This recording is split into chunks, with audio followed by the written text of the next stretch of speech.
didn't know if you would do it. But you are here tonight. Well, thank you so much. Oh, my goodness. There's Asantua and all of my friends. And I'm making new friends. I'm making new friends in more than 20 cities across this country. Because there's one thing that is very clear as I go into the nooks and crannies and the hamlets of this country, that these people of the United States want peace. They also understand that they are not getting the truth from the special interest press. They also understand that even at this time, in the era of Obama, our government still lies to us.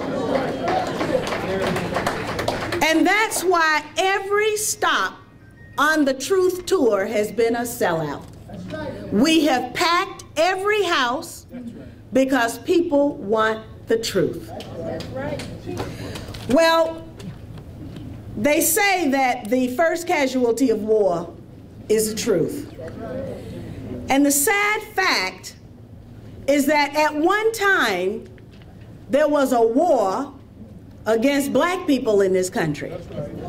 But now, there's a war against everybody in this country. I was speaking in Cleveland, I think that was 2 nights ago, to the Syrian American community.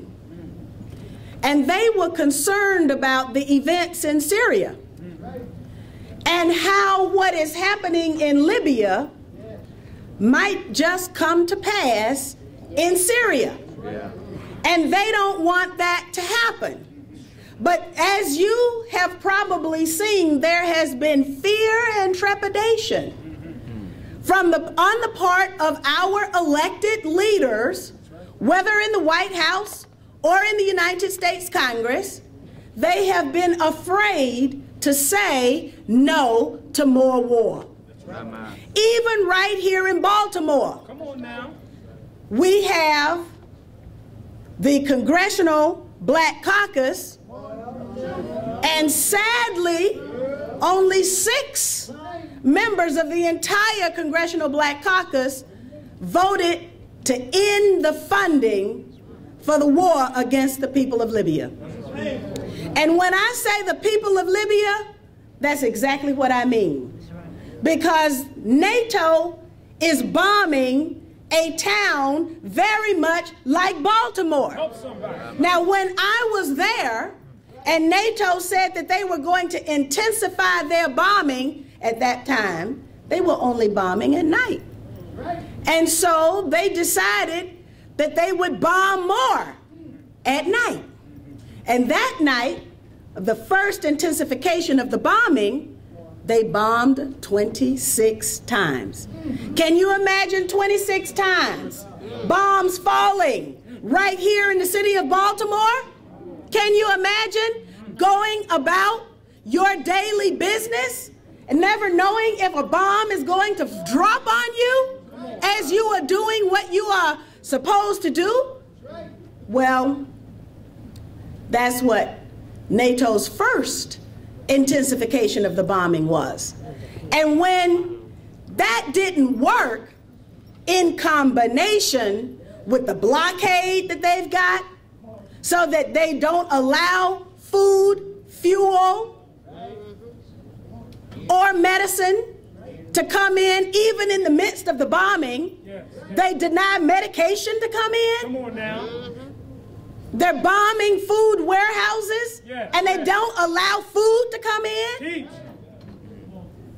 It's collective punishment. That's right. Collective punishment is a war crime. It's a war crime when they do it to the people of Palestine. It's a war crime when they do it to the people of Libya.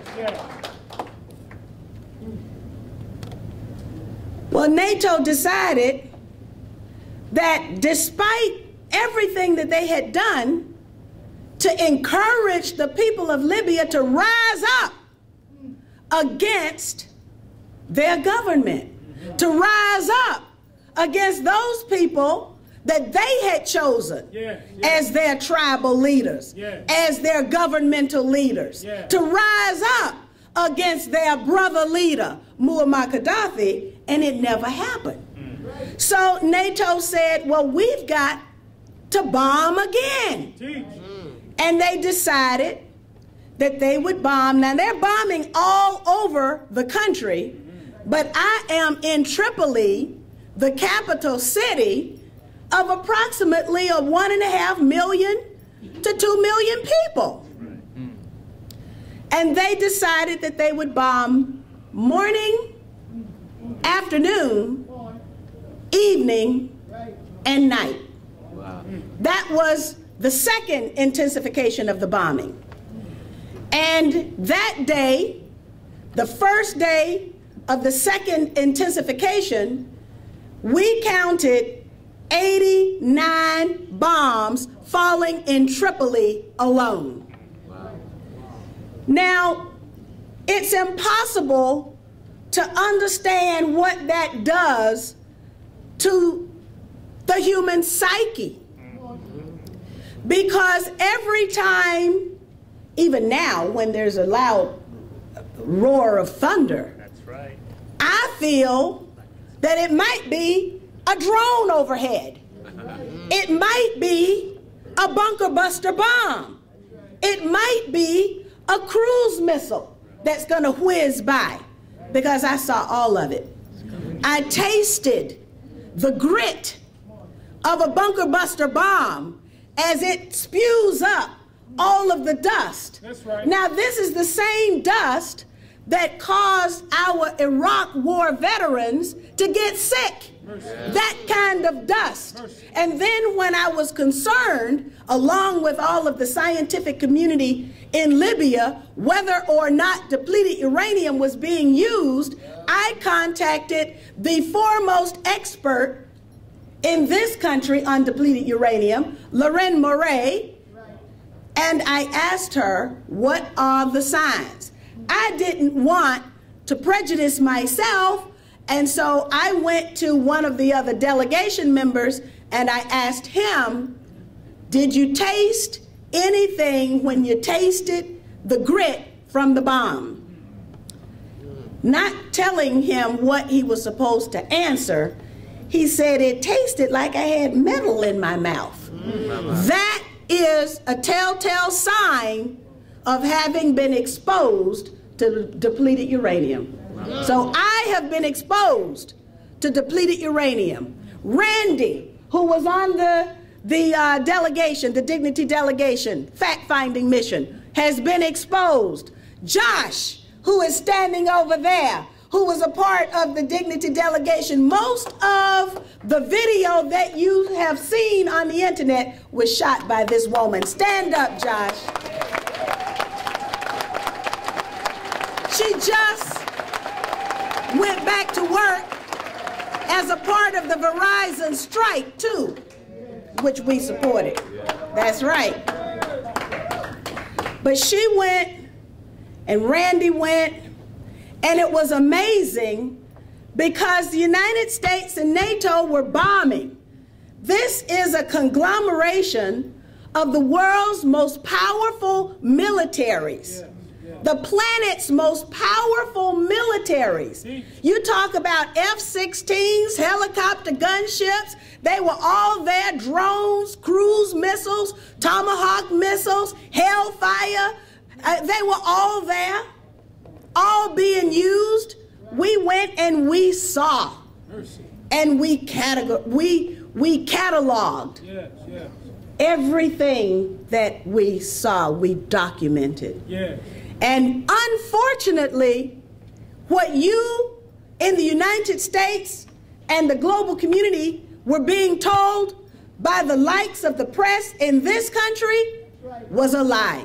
And let me just say to you, it's not the first time, because those of us who study our history, we know that the government lied about what it did to Marcus Garvey while we're still in Black August. The government lied about its attack on Malcolm X. We know that. The government lied about the murder of Dr. Martin Luther King Jr. We know that, and we know, how do we know?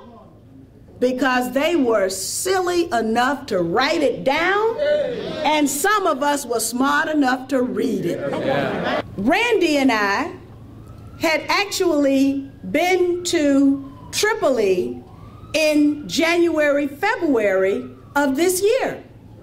We were there at a conference that was called by the Libyan government for people of African descent on the continent, anywhere else we might live. The message was that now that the sanctions have been lifted, we, the people of Libya, invite all people of African descent. If you cannot live in dignity where you are, come back home to Africa. That's what we were told. We were invited to come back and help rebuild Africa, starting with Libya.